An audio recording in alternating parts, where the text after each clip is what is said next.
Secrets of the Forest Night. The journey of a deer. In a dark forest, where moonlight filtered through the leaves, a brave deer named Night wandered restlessly. Night had left his herd to embark on a solitary mission. To find the legendary Moonstone, which was said to glow beyond the forbidden stream. Every creature in the forest knew that the Moonstone would only reveal itself to the pure of heart and the brave of spirit. But this journey was no ordinary adventure. It was a path fraught with danger, dark creatures, and magical mysteries.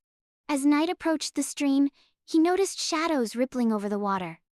Suddenly, a dark creature leaped out of the water.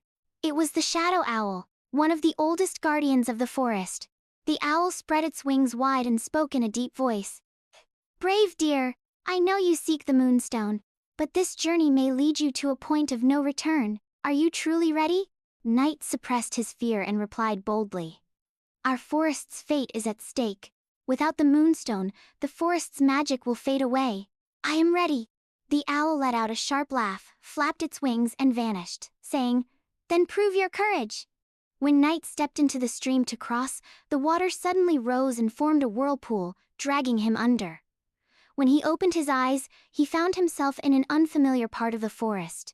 A thick mist surrounded the area, and the only guide was a glowing butterfly said to show the path to the Moonstone. The butterfly flitted ahead, and Night followed through dense thickets.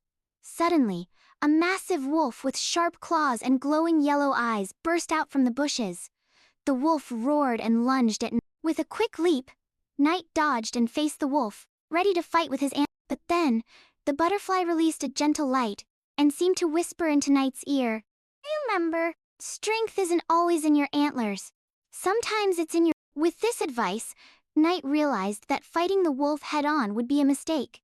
He quickly surveyed his surroundings, and decided to confuse the wolf by circling. As the wolf lunged, Night pulled down branches that trapped the wolf beneath. Breathing heavily, Night continued his journey. Soon he came across a massive glowing cave. Inside was the Moonstone, but blocking the entrance was a giant spider. Night knew he couldn't enter without cutting through the web, but doing so would surely anger the spider. At that moment, the shadow owl reappeared. "Your final test is here, Night. If you can overcome your fears, the Moonstone will be yours." Night, pushing down his fear, slowly approached the web. Suddenly, the spider emerged with a loud hiss, rushing toward him. But instead of panicking, Night jumped quickly and looped one side of the web around the spider, trapping it in its own With the spider immobilized, Night entered the cave and finally laid eyes on the Moonstone. It shimmered with a magical light, promising peace and renewal for the forest. Carrying the Moonstone back to the heart of the forest, Night placed it where its light could reach every corner. Instantly, the darkness lifted, and the forest returned to its former magical beauty. Night's courage and wisdom had saved the forest, and his journey became a legend passed down for generations. For more stories like this, don't forget to like and subscribe.